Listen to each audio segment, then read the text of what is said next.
Riwruok mar okinde mar LSK Mombasa onyiso Ogai mar Doho Martha Koome mondo mi kik bag twag Jatend piny Kenya William Ruto ewi weche mag mibadhi manchane otuoni okwako bad migawo mar doho.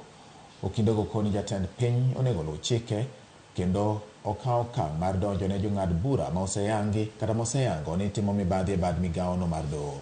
Ikoni luoro margi en ni Jatend piny kidek chiwo siem ne Ogai mar doho gino ma kidek rocho ratiro mag yalo buche ma ochole doho. Ma timore bang' Jatend piny koni oikore mar bago twag gi Ogai mar doho mar rango kaka ginyalo rakore kod weche mag mibadhi. It's often a show of good faith. We're apprehensive that the route chosen to do so is not envisioned in our constitution.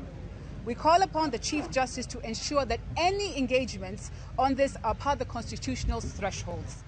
Tunamwambia Chief Justice Martha Koome kwamba hana nafasi ya mdahalo na Ruto kwa sababu kila mtu ana majukumu yake. Kama wana malalamiko yoyote dhidi ya jaji yoyote yule, wana haki ya kupeleka kwa Judicial Service Commission na itachunguzwa, na kama jaji ana makosa itatauliwa tribunal ya kumchunguza.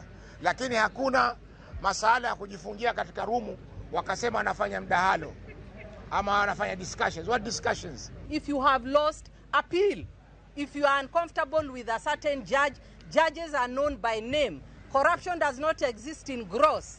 It will be ABC is corrupt. Take them forward.